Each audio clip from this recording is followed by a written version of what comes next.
কারণ সুন্নত পর ছাড়া যে আমল করলে সে আমলগুলি কবুল হবে না। আবার এই সুন্নতগুলি আমল করলে কবুল করতে হলে ইখলাস অর্জন করতে হবে। ইখলাস ছাড়া কোনো আমল কবুল হয় না। তো ইখলাস অর্জন করতে হলে জিকির ফিকির করতে হবে, সুবত ইখতিয়ার করতে হবে। তখন জিকির ফিকির করলে ইখলাস খুলুসুত পয়দা হবে, তখন জিকির কবুল হবে, এছাড়া কবুল হবে না। এই জন্য হাদিসে ইন্নাল্লাহ লা ইয়াকবালু মিনাল আমল ইল্লা মা কানা লাহু খালিসান আবতাগি ওয়াজহু।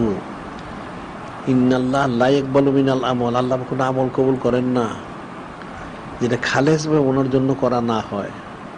যেটা ওনার জন্য করা হয় সেটাই তিনি কবুল করেন।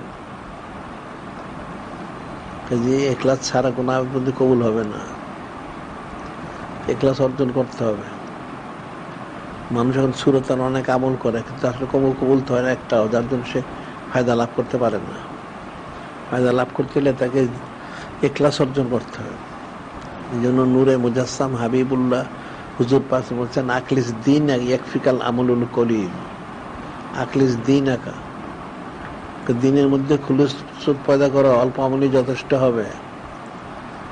খুলুসুত ছাড়া তো আমল কবুল হবে না। যত ইখলাস বেশি হবে তার আমলের বদলা ফজিলতটা বেশি হবে।